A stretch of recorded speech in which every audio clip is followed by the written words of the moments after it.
Welcome to Empowered Owners, the podcast that takes you inside Empowered Ventures. I'm your host, Chris Fredericks. In each episode, I'll have a discussion with one of our employees to discover and highlight their distinct personalities, perspectives, and skills, while also keeping you in the loop with exclusive news, updates on company performance, and a glimpse into the future plans of Empowered Ventures. This is an opportunity for me to learn more about our amazing employee owners, and an opportunity for you to hear regularly from me and others from within Empowered Ventures. On this episode of Empowered Owners, I'm talking with Jim Prestipino, Senior Sales Consultant at TVF, a fabric supplier and the founding portfolio company of Empowered Ventures. I'll also be joined by EV's Chief of Staff, Emily Bope, at the end of the episode to debrief my discussion with Jim and talk about a few other EV-related topics. Jim Prestipino graduated from the University of South Carolina with a degree in management and has more than 4 decades of experience in the textile industry. Jim worked in sales, customer service, and management in multiple textile finishing companies before joining TVF in 2002.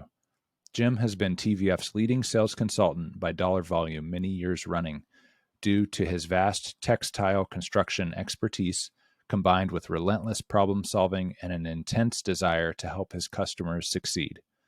Personally, Jim enjoys playing golf and is an avid Gamecocks fan, and he has become a passionate fan of Indiana pro sports, including the Pacers and Colts. In this conversation, we cover some really interesting and surprising topics, including what it takes to be a great salesperson, Jim's love of teaching and mentoring, what employee ownership means to Jim, and advice Jim has for aspiring salespeople. Without further ado, let's get to the conversation. I thought a fun place to start might be your first time in a textile plant or factory. Can you remember like the very first time you set foot in a textile plant? Right out of college, I joined Milliken & Company, and they sent me to Toccoa, Georgia. And I was a shift supervisor there for 5 years, but texturizing nylon and polyester, making it go from a very stringy thing and heat it, twist it, and makes it feel like a natural fiber like cotton. So that was 82 was when that happened. Got it.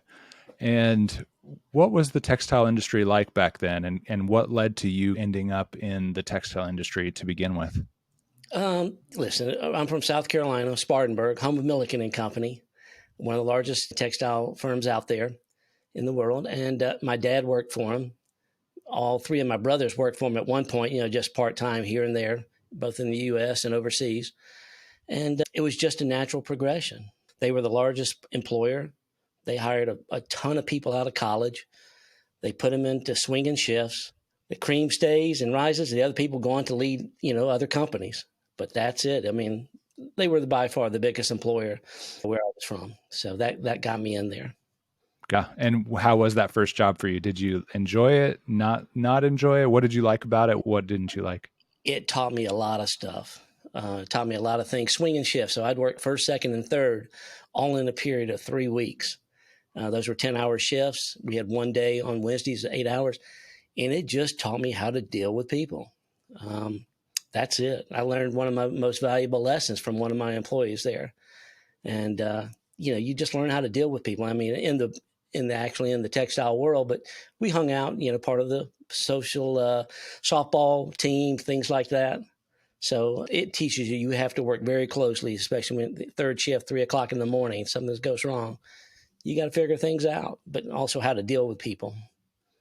Interesting. So you said you learned a really valuable lesson from one of your employees. What was that?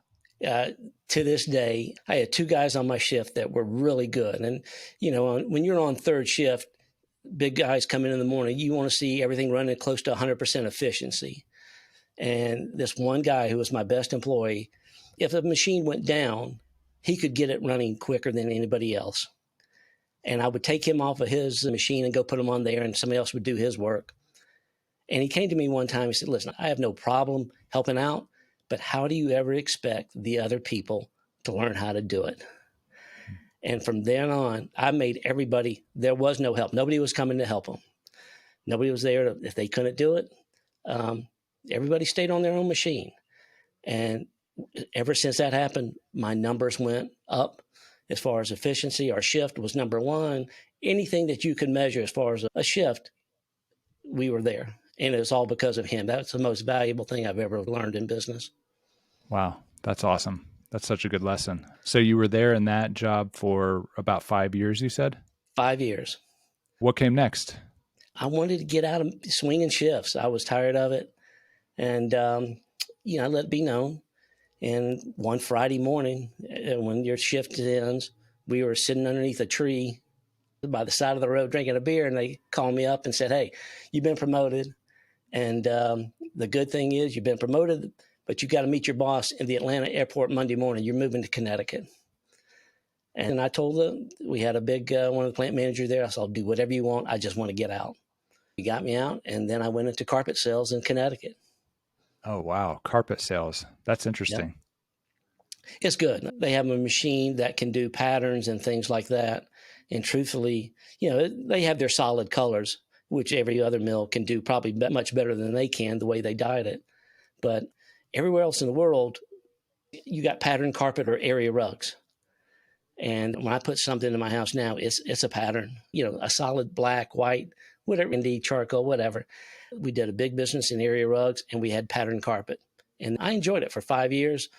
I called on Massachusetts, Western Mass, Connecticut, Vermont, and Eastern New York, except for New York City, and all the way over to Buffalo.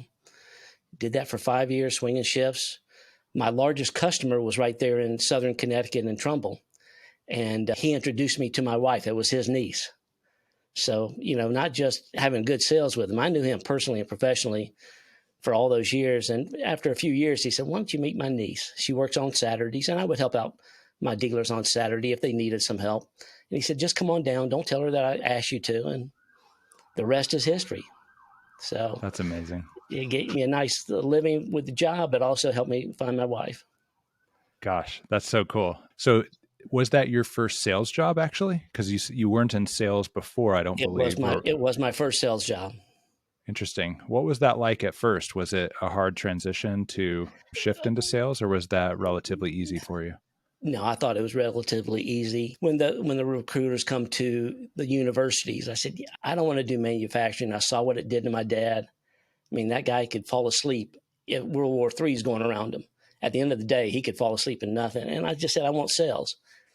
Never considered myself a salesperson. I thought I did a great job in manufacturing. I learned how to do it. But it's become natural, I think. And I don't think you can get a better testimony when your largest customer introduces you to your niece, to his niece, and says, "We like you that much.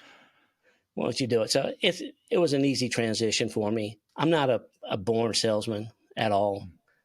I'm pretty much just me, and you just try to be truthful with them, and that's all any of these people ask. So I enjoyed it. I did a lot of traveling, and I'm glad I'm not doing that as much anymore. I think I should do more traveling here, but I enjoyed it. When you say a natural born salesman, I think everybody might have ideas in mind about what like a salesperson's personality should be. So what do you think about that idea that there's like a personality type that's like for sales and then everyone else is, not for sales? Like, how do you think about what it takes to succeed in sales, depending on your personality? Well, most people think you're a slick salesman. You can sell anything. My sales method here is to be the most smartest guy in the room, not the slickest. You can make a lot of promises, but if you can't back it up. And so I just try to be honest. That's it. But, there's some salespeople in here that, are great. I'm not the best. I work hard at it. But the biggest thing is you got to tell the truth. If you don't tell the truth, it comes up to bite you sooner or later. And I just try to be me. I'm generally the quietest in the room, except when I'm selling. I can talk in front of a president or whatever, but I'm not the most outgoing guy. But let's say I'm consistent, I think. When you say smartest guy in the room, I think I know where you're headed with that, but what does that get you to go into a situation with the president of a company or a bunch of buyers? And what are you wanting to feel when you go in there? What kind of level of preparedness about what's your real goal or intention when you're going into a meeting like that? First of all, you got to make sure you know why you're going there. Just don't try to show up to show up, but you have an idea what they're looking for. Most recently, I went down to Myrtle Beach to play golf, and I stopped on my way down and made a customer visit. And I saw the owner, his fourth generation son, who's going to take over the business sooner or later, and the purchasing person. And he just started asking me questions. He said, I'm not slick. I'm not going to say it's going to do this or that, but I could answer every technical question he asked for. And I just try to be at least the most knowledgeable about what I can provide. But, I just try to make sure I want to be the smartest guy that if he's going to do business with me in TVF. That's it. Yeah. That makes me think about, you started at TVF in 2002. Is that right? Yeah, I just hit 21 years, or 20 years. I just hit 20. Yeah, that's awesome. How did you end up at TVF? I was in Connecticut after carpet. I could see that unless you're the top 3% in Milliken, the raises don't come as quick.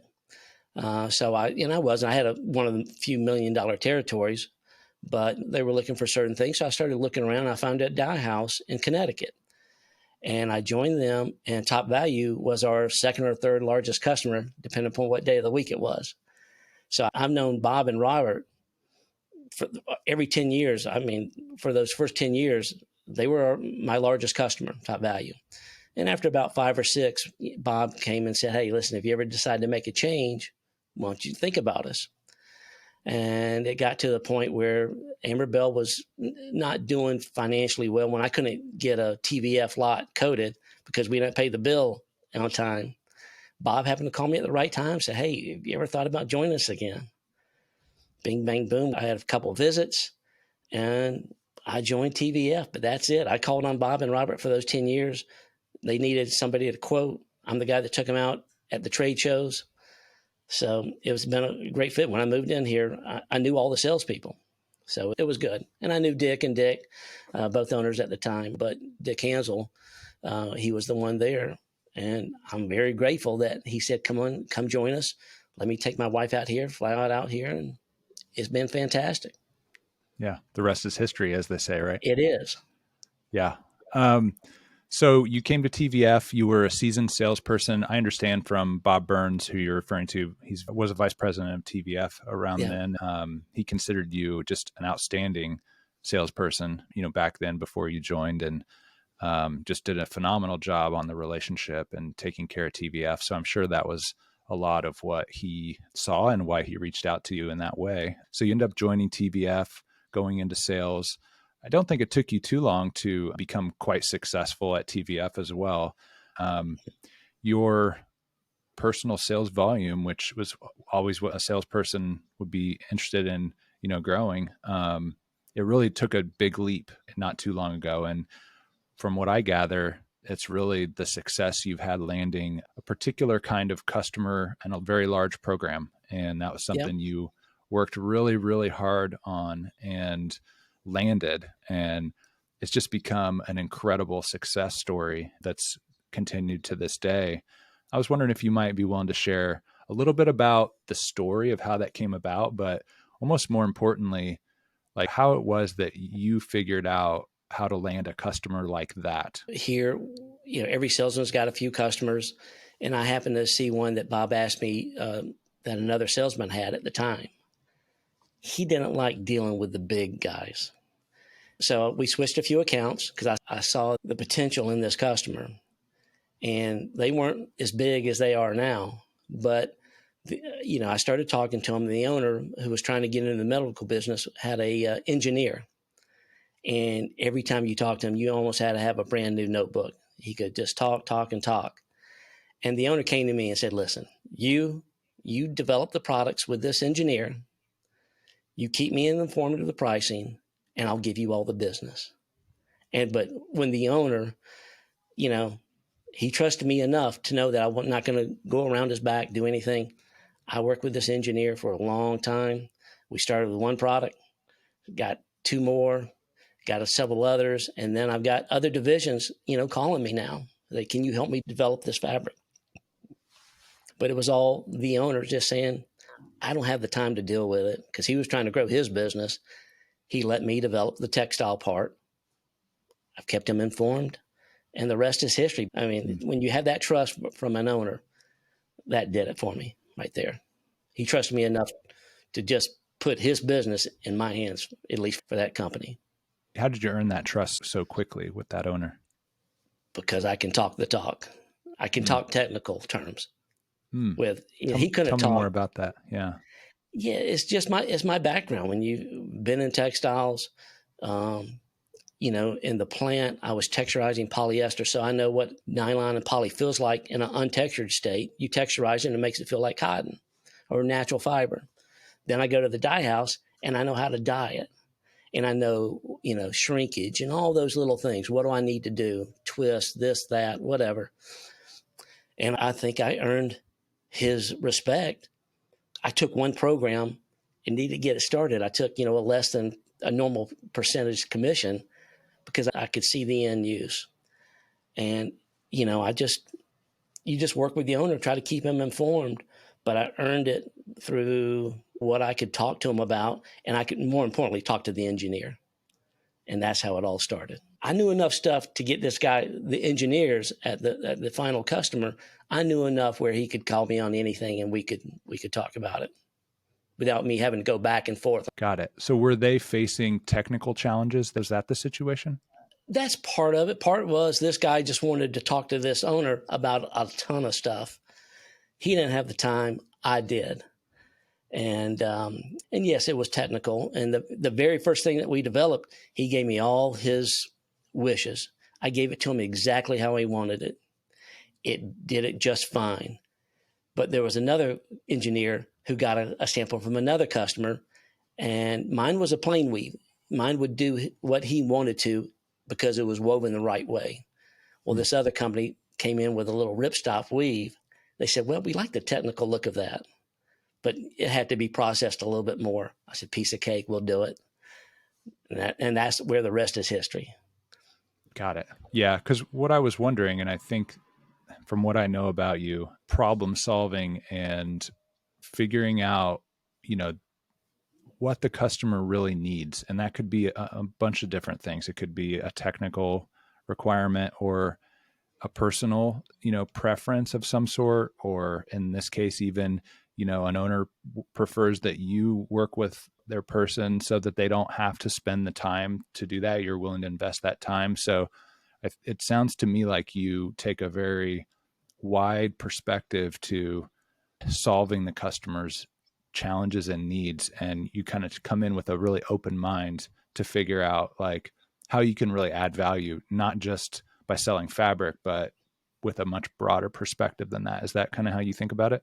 It is. But, when I've talked to new guys coming in today, we're not salesmen. If you really want to be good, you're a problem solver, and you've got to meet the customer's needs. And you meet it, you find out, did it really work the way you thought it was going to work?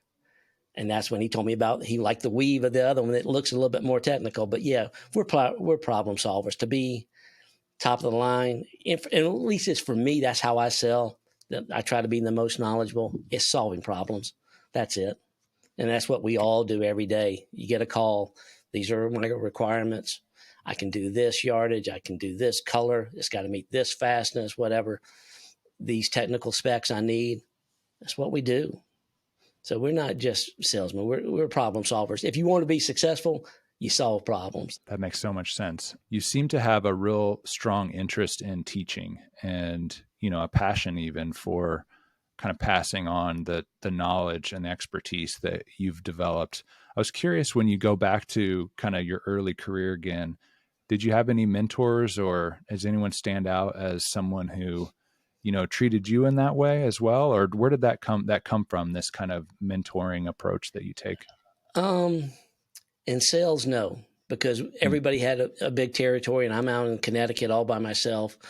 My boss was good, but here's your territory, start selling.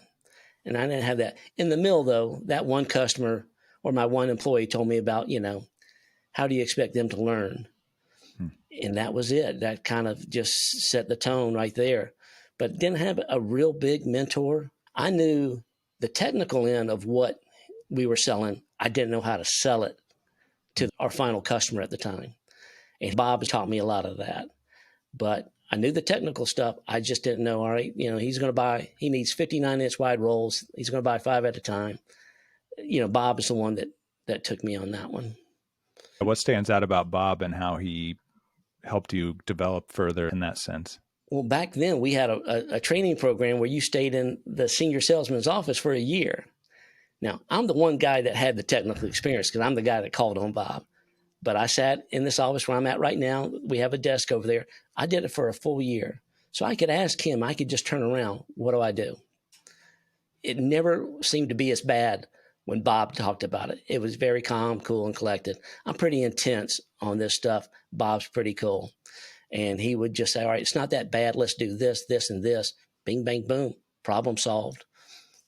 And sometimes it cost us a little bit of money, but we got it taken care of. But for a full year, I stayed in Bob's office. By being able to turn around and just ask him right then and there, that was a big help. Now, I will tell you, as soon as I left his office, that's when my sales really went up. I do think that you will kind of hold back on your talking some. But once I left his office, then things really started to click a lot better. Yep. That's awesome. I think you've taken that kind of your interest in teaching and mentoring to a new level with TVF in recent years too. Like, it seems like you really look for every opportunity to kind of pass on knowledge and help this next generation develop a similar expertise to what you have. How's that going? Do you think, how are we doing, both TVF and the industry as a whole, in terms of like passing on that industry knowledge that's so important? We all had the textile experience. Me being in the office with everybody from purchasing to whatever, I can answer those questions. And especially dealing with the mill. One question, about how do you handle a return? Person they'd never done it before, and they were going to write a thesis. No, just give them the facts, ma'am. That's it. Just the facts. These bill numbers, this is the problem, this is the yardage, you handle it. Little things like that. But, if we get quoted by one of our suppliers and it's not quite perfect, I can understand why, ask them, what are you doing? But, but just helping everybody here, one thing was we had a salesman who ordered from the old guy that worked at Amberville when I was there. And she said, I can't have a water-based coating. For her end use, it was water-based coating. Come to find out, my old boss quoted her an aqueous-based coating. Pretty slick move. Aqueous is water-based. And he got one over on her. So ever since then, they can come to me, or I can, if I see things like that. Yeah, this is what you asked for. This is how you write it. These are the parameters that you have to have. Only because I called on Top Value for 10 years. So I knew the questions that I needed to ask, but I could also tell them how to go to a mill and write it this way. These are the information. I know one thing, when Lori came here and she was sourcing fabrics from us, I wrote down a thing, I need for you to quote this. Well, she wrote it perfectly correct. I don't write perfectly correct. I give them textiles. This is what they need to know in the mill. You don't have to write it where your grammar's perfect. No, this is what he needs to know. It's short, basic points, tears this, whatever. And I just try to help people with that. That's all. That makes me think about, I think people even listening now might get a sense. I think, you have a good reputation for being a direct communicator. You're honest, you're direct. For some people, that directness could come across as a little strong at times because you're so passionate about, what you're doing, and you want to make sure the customer is ultimately very happy with what's going on. And at the same time, I know you as someone who likes to have fun at work. What do you think about relationships at work? It seems like you are willing to hold yourself and others accountable to high standards. And yet it seems also important to you that you have a good time at work and really get along with people. When COVID hit, everybody had to go home except for the 3 folks, somebody picking up the mail, somebody paying the bills, and somebody putting the money in the bank. We've got a nice group here now. And it's always been this way, outside of COVID. if I can help, why not? I think that's part of the reason you hired me. When Bob said, you got the information, and why shouldn't I help? I'm not just looking out for me. If I help everybody in the company do a little better, and most of these folks know it, they just might not write it in the exact same way I would write it or ask the question. But that's what we're here for. We should be helping everybody. But yeah, I'm pretty intense at work. And I tell people it's nothing personal. It's just the way I'm built. And it's nothing more than trying to do a good job for the customer. If we do a good job for the customer, then we're doing a good job for TVF. But that intenseness can be taken as really tough sometimes, nothing more than just trying to do a good job. Yeah, makes a lot of sense.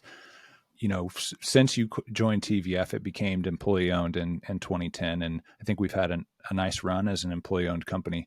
I'm curious what employee ownership has meant to you. I had no idea what an ESOP was when the whole thing came about. And that very first paycheck or our first share price of whatever, under $1. Yes. I probably wasn't so impressed. And I said, come on, what's going on here? And luckily we didn't have to pay into it. But since then, to get what we're at now is unreal, that I can leave with a nice little paycheck for doing nothing more than my job. It's pretty cool. It's very cool. You never think that you could earn this kind of money just from doing your job. And I talk about it all the time. I had a friend they were trying to get an ESOP at their place. I said, dude, you got to do it. It's fantastic. And that company was asking the employees to buy into it.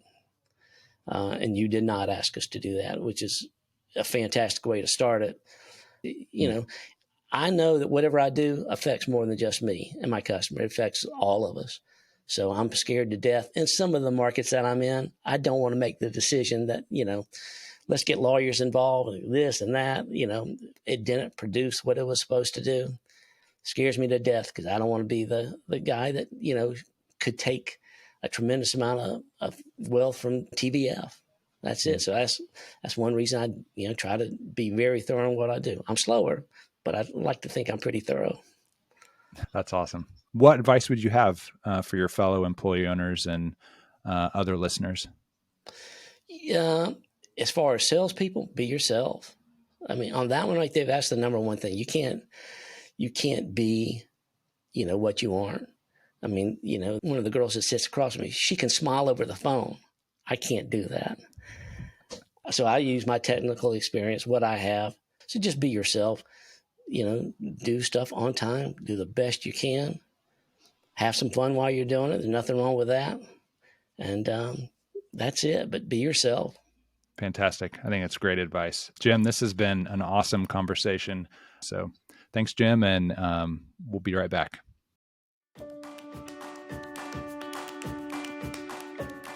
All right, welcome back. In each episode of Empowered Owners, after we have a chat with our featured guest, we're going to bring them back for a quick and hopefully fun segment. Today, Jim and I are going to draft our top 5 best sports to be a professional athlete in. Our goal, Jim, and I know you're competitive, is to have the best top 5 list. So you want to have a better list than me, which I don't know. We'll see who comes out on top. But I know, knowing how competitive you are, I spent a fair amount of time preparing for this. So, Jim, what do you say? You ready to get started? Sure. Ready? Okay. You get the first pick. Number 1's a golfer. You play in good weather. You can do it till you're 65. They got tournaments for the older folks. I think by far number 1's a golfer. I had a feeling you were going to say golf, Jim, because I know you love to play golf. So I'm going to go, my first pick is baseball. I think baseball, of all the kind of professional team sports, is the most casual and fun. Whenever you look in the dugout, baseball players are always having like a lot of fun. And really, if you're a pitcher, you only work one every 4 days. And even if you're in the rest of the roster, you're mostly standing around waiting for the ball to come to you. So, yeah. But it's a skill too. It's like it requires a lot of skill. And let's be honest, they can make a lot of money. So yeah. I think being a baseball player is pretty good. So that's my top choice. I agree. All right. So those are off the board. What's your second choice? I'm going to have to go NBA player. I think, again, you play in great weather, you make a good bit of money. Even if you're sitting on the bench, you're doing pretty damn good. You're making a tremendous amount of money. If you stay healthy, it's a fun sport. People know you. You're only one of 5 or one of 10 on the field, on the court at any given time. So you get a lot of exposure, and the money's pretty good. Good choice. I'm mad because that was my second choice, and I didn't think you were going to pick that. So I'm going to have to jump down my list a little bit. So this might be a little off the wall, but I'm going to go with esports. So professional video game. Does that count, Jim? Can I count that as a sport? Sure. Of course it counts. Okay. I just think, indoors, get to play with all the most fun current games. No risk of injury other than, your thumbs, I guess. So that's my second choice. Well, going on along that route, a professional poker player. Again, okay. Great weather. Is that your third choice? That's going to be my third choice. Nice. Great weather. I would think most of those people might not need the money, so you're just having fun. No risk of injury. If you're good, you can win a few dollars. Good call. Yep. Poker/gambler. I think that counts as a sport for sure in this context. Okay. My third choice. This is going to sound weird, but I'm going to go with professional cricket. It's not big in the US, but it's one of the biggest sports in the world. It's kind of like baseball, really. It's the India and like other countries' version of baseball. So it's similar in terms of low injury risk and stuff. From what I know, I don't know much about cricket, but seems like it'd be fun from what I've seen. So I'm going to go with cricket. Fair enough. All right. Well, along those lines, I'm going to say professional water skier. Okay. That's what I really wanted to be when I was younger. That was the very Really? first thing I ever wanted to do. Going to see ski shows and those things. I said, that would be cool. And I can water ski and I could barefoot and those things. That's I did not have that on my list, and I didn't have poker either. So those are two good choices I didn't have. My next one is going to be, we're both really doing a good job doing the easy, low injury risk sports and stuff. I'm going to go with billiards. Probably not great money, but yeah, I just think billiards would be a lot of fun to be a professional in. That would be a good one. I agree. But after that, let's say tennis. It's a grueling sport, but you get to travel all over the world. You make good money. You get your name out there if you're one of the top. You got to work to get to number one. There's nothing wrong with having to work. And once you get there, you're pretty well respected. So I'll go with tennis as my next one. Good choice. Yep. All right. My last choice, bowling. Another one, just easy, low injury risk, a lot of fun, social. We both picked a lot of social sports, which I think make a lot of sense. I like our list. So your picks were golf, basketball, poker, water sports, tennis, and mine were baseball, esports, cricket, billiards, and bowling. I'm going to give us credit, Jim. Neither of us picked football, MMA, boxing, auto racing, rugby, or hockey. I have a feeling we both sensed that those would have too much risk for our tolerance. All right, that was a lot of fun. Hopefully we hear from our listeners on who they think won the draft. But Jim, this really has been so much fun. Thank you for joining us on this episode of Empowered Owners. And hopefully you had fun with this too. And look forward to seeing you again next time. I did. Thank you for asking me.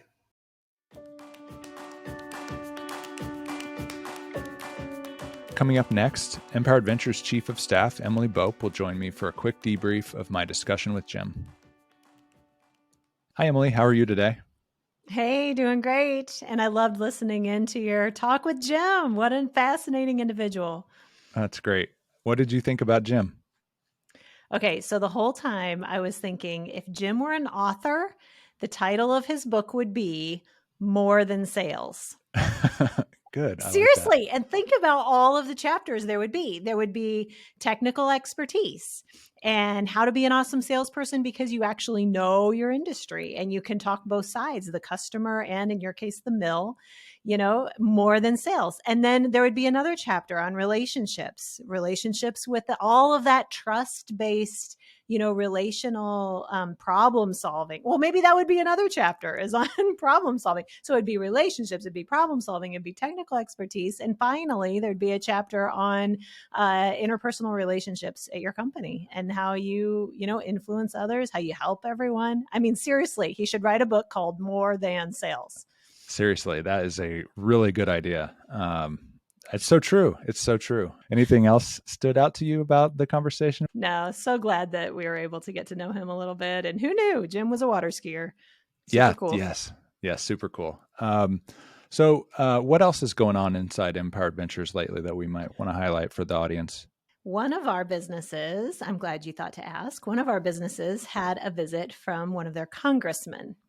And I don't know the whole story on that, but I think you do. So I think everybody needs to know what happened at First Star. Can you fill us in? Yeah. So First Star, our precision machine shop in Brunswick, Ohio, Dave Tinney, founder and still president of the company. He has always been really good about staying connected with the local city and the governance function from the town and the area that he's in. And they moved to Brunswick a few years ago. And ever since then, he got very plugged into that local city government. And they're basically always brought in. They have had multiple visits from lots of different representatives. And anytime the city is wanting to coordinate visits with politicians and kind of to highlight interesting things going on in businesses in that city, specifically innovation or automation or, jobs, like First Star is like on the list, and they always give Dave a call, and they've had numerous people visit. And I just think it's so awesome because now there's an added element for First Star of talking about employee ownership. They've done this for a long time, but now when the Congressman Max Miller recently joins or someone like him in the future, they get to hear the story, of how First Star became employee owned as well and who Empowered Ventures is. So personally, I'm super grateful that Dave does this because it's not something all employee-owned companies do a great job of. There's an organization called ESCA that tries to organize things like this and does a great job. But it's an opportunity. And in a way, I feel challenged in a good way by Dave to say, hey, this is something that's important and it's an opportunity. And I'm just really glad First Star does it. For sure. So I saw a picture that ESCA published in their newsletter, and there were some of the folks that I've met there at First Star. So hats off to you, First Star employee owners, and Dave for leading the charge and putting First Star in the limelight as an example, to others. That's an inspiration to the businesses and the people who are setting policy that influences business there. And now we have the employee ownership piece, weighing in as well. It's super cool. So something to celebrate there with First Star. Yes, definitely. Love it. And yes, huge thanks to Dave. Outside of that, I think what's going on at Empowered Ventures, we finished our fiscal year March 31. And we finished the year. It was a good year, a really good year. Our 3 businesses all did well. And it's an exciting time because as an employee owned company, it's when we wrap up the year and our share price gets figured out. So every year we have a new share price that gets issued and announced to all the team, the employee owners. And that share price is a big deal because it really drives the value of their accounts. And it makes employee ownership real for everybody, the share price ultimately, and the allocations of shares that go into their accounts. So I know everyone's really excited to hear once that share price is figured out and announced. So that's where we're at, is just as an org, is kind of excitedly waiting for the year-end stuff to get finished and that share price to get announced. And I'm just looking forward to it. So that's kind of what's going on behind the scenes a little bit at EV these days. Awesome. And I'm glad you brought that up. And I just am thinking about some of the folks out there who maybe have never heard the phrase fiscal year. So if you happen to be one of our EVers and you've never heard the term fiscal year, don't worry. There's probably lots of us that have never heard the term fiscal year. All that means is rather than the calendar year that goes January 1st to January 1st, or the school year that goes, sometime in August to sometime in May, a fiscal year is a business term for the financial, like when the financial year starts counting. So we start counting in April 1st is the beginning of our financial year. In other words, we pay attention to what happened financially in this business. It's sort of the new year for the business. So April 1st and then to the next April 1st. We finish out on March 31st. But yeah, now we're in the season of valuation and how much are those shares going to be worth? And we'll be revealing that in July. So everybody stay tuned for the big share price reveal date. But yep, behind the scenes, there's a ton of work. People would probably be flabbergasted if they really knew how much work goes into valuing, putting a price tag on our collective business, our family of businesses. And that's how then they come up with the share that every employee owner, would get of that. That's the season that we're in. It takes weeks and weeks. So that's what we're busy doing. Yeah. And great color on fiscal and all good stuff. So lots of great stuff happening at Empowered Ventures. Thank you for joining Emily for a quick breakdown of my discussion with Jim and highlighting some of the things going on at EV, and look forward to seeing you again next time too. For sure. And can I say one more thing? Absolutely. Employee owners who are listening, I need you. I need your input. I am going to make sure that you have my email, emily@empowered.ventures. Again, emily@empowered.ventures. Anything that you're curious about, anything you want to hear about, somebody who you'd like to hear interviewed. I want to know what you want to hear about on this podcast. And if you don't have an email and you can't send it to me at emily@empowered.ventures, I'm going to get a box set up so that you can write it down on a piece of paper, on a napkin, on any little scrap of anything, stick it in the box, and someone at your organization will make sure that I get it. So, little plug for Emily Bope here at Empowered Ventures. We need your input, hungry for your input, excited for your input. What do you want to hear about? Who do you want to hear interviewed? Let me know. Fantastic. Thank you for mentioning that. And yes, please reach out to Emily and let us know any thoughts you have, suggestions, etc. Thank you, Emily. Sure thing. Thank you. We'll see you next time. Well, that wraps up this episode of Empowered Owners. I'd like to thank Jim Prestipino and Emily Bope for joining me, and TVF's Connie Rentschler and Bob Burns for suggesting topics for my discussion with Jim. Remember, we want to hear from you. Please give us feedback, suggest guests and topics for future episodes, and tell us how we can keep improving the show. To reach us, send us an email at emily@empowered.ventures. That's emily@empowered.ventures. Last but not least, a big thank you to our production team at Share Your Genius. Be sure to join us next time on Empowered Owners as we explore the lives and stories of the amazing employee owners of Empowered Ventures. If you haven't already, follow our podcast on your favorite platform so you never miss an episode. Thank you for tuning in.